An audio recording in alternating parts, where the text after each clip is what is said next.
Good morning students, this is class 12th maths lecture 16th of chapter 7th integrals. So see question number 21st of exercise 7.6, which is integral of e raised to the power 2x into sin x. So let this given integral be as equal to I. Now apply the integration by parts. So I will be equal to, obviously you will take sin x as the first function. So sin x into integral of e raised to the power 2x minus integral of derivative of first function. So derivative of sin x is cos x into integral of second function. Now sin x as it is, integral of this will be e raised to the power 2x upon 2 minus integral of cos x into integral of e raised to the power 2x is e raised to the power 2x upon 2, right?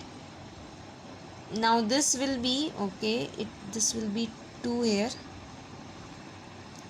So sin x into e raised to the power 2x upon 2 minus, take out this 1 by 2 common from the integral, into integral of e raised to the power 2x into cos x. Now see, again we have to apply the integration by parts here, right? Therefore first let this integral as I1 and let this complete as equal to 1, right? Now I1 is equal to integral of this, apply the integration by part taking cos x as the first function. So cos x into integral of second function minus integral of derivative of first function into integral of second function, right, into dx.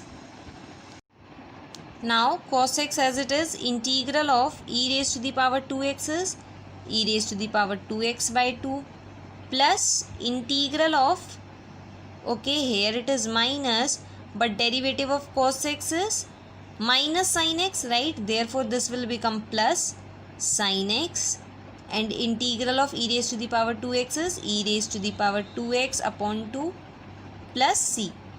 Now see, this I is equal to sin x into e raised to the power 2x upon 2 and minus 1 by 2 into integral I1. Now we have the value of I1, so multiply minus 1 by 2 with all the terms. So this will become minus e raised to the power 2x upon 4 into cos x minus 1 by 4 into integral of e raised to the power 2x into sin x plus c, right?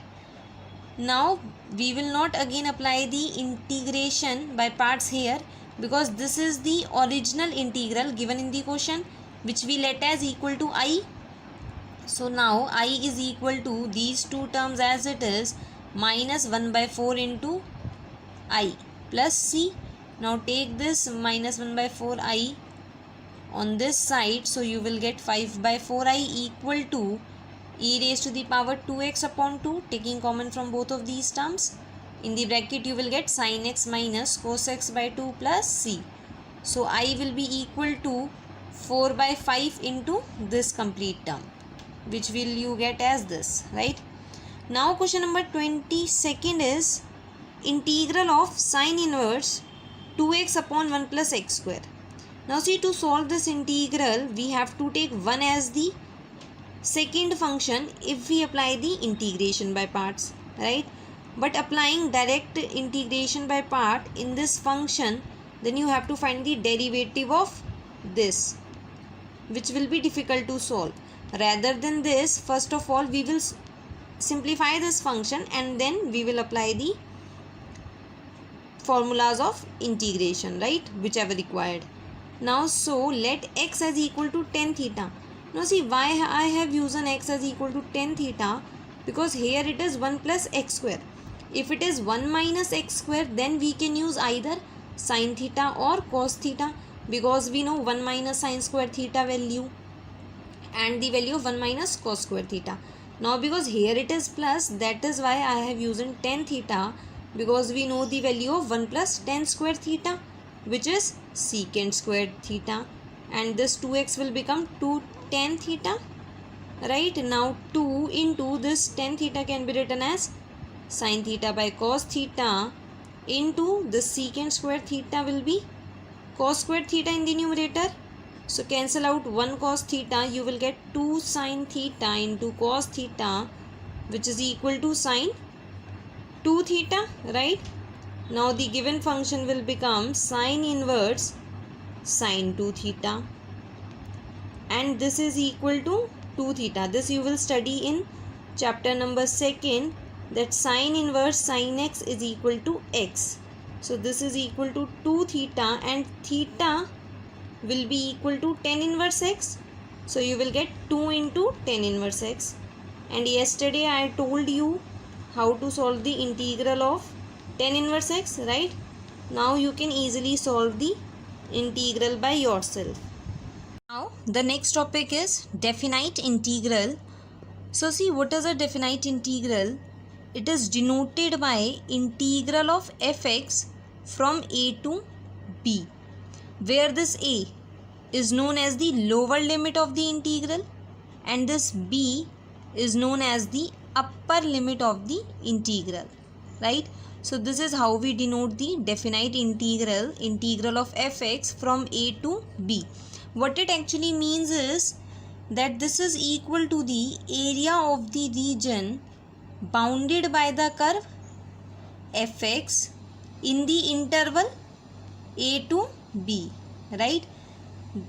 This definite integral means the area of the region of fx from a to b in the closed interval ab, right? That is area between the curve fx, the lines x equal to a, x equal to b and the x-axis, right?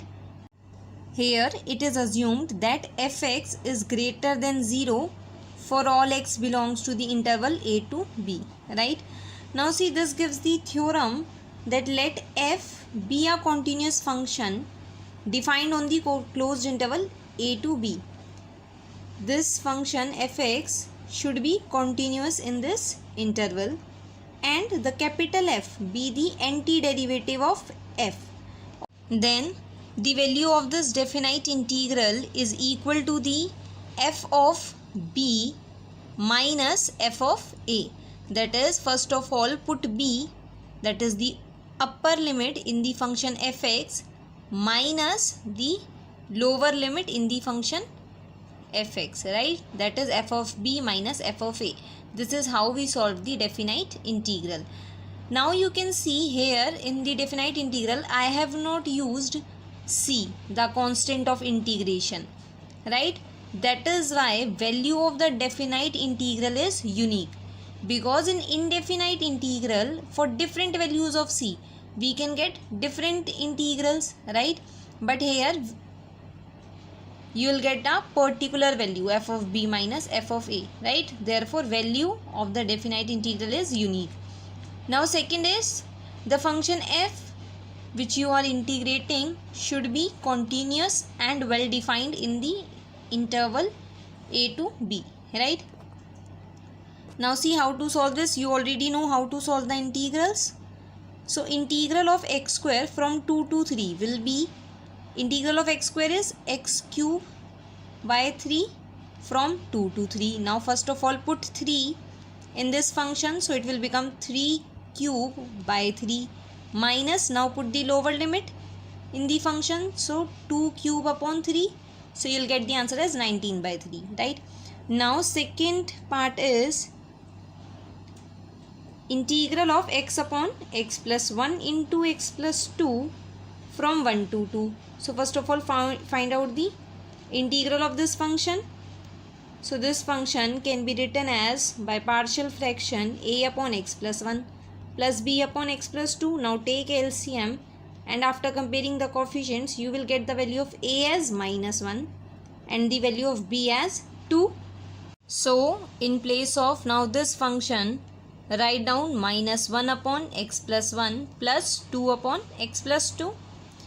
Now the integral of this is minus integral of 1 upon x plus 1 is log mod x plus 1 plus 2 integral of 1 upon x plus 2 is log mod x plus 2, right? 1 to 2. The limits as it is. Now put the limits in the function. So first of all we will put in this function 2. So it will become minus log 2 plus 1, that is 3, plus 2 log of 2 plus 2, that is 4, minus, now we will put the lower limit in the function. So minus log 1 plus 1 will 2, plus 2, in place of x put 1, log 1 plus 2, that is log 3, right? So this will become, see, this is minus log 3, this is minus 2 log 3, so it will become minus 3 log 3, plus this 2 log 4 as it is, and minus minus, plus log 2, right? Now this minus 3 will become the power of 3, because log m raised to the power n can be written as n into log m, right? So this is equal to log 3 raised to the power minus 3, plus also this 2 now become power of 4, log 4 raised to the power 2, plus log 2 as it is.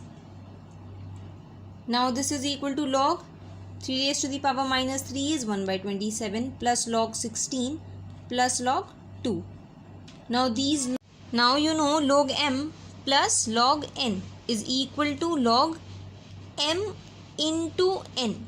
So this term will become now log 16 by 27 plus log 2. Again applying log m plus log n is equal to log m into n, right? So you will get the answer as log 32 upon 27. Now see question number 12 of exercise. Integral 0 to pi by 2 integral of cos square x. So see, we don't know the integral of cos square x, but we know it, this can be written as 1 plus cos 2x by 2, right? Now the integral of 1 by 2 will be 1 by 2 into x, plus integral of cos 2x is sin 2x upon 2, and 1 by 2 is already there, so you'll get sin 2x by 4. 0 to pi by 2 are the limits. Now firstly in this function, in place of x put pi by 2, so you will get pi by 4, plus this is sin 2 into pi by 2, which will be sin pi upon 4, minus, now put the lower limit. So when you will put 0 here, you will get 0, plus here you will get sin 2 into 0. So sin 2 into 0 is sin 0, and sin 0 is 0, right? So you will get the answer as pi by 4. Also you know the value of sin pi is 0, right? So this term will become 0. Also this term is 0. So you will get the answer as pi by 4. So your homework is you have to do question 1 to 12 of exercise 7.9. Okay.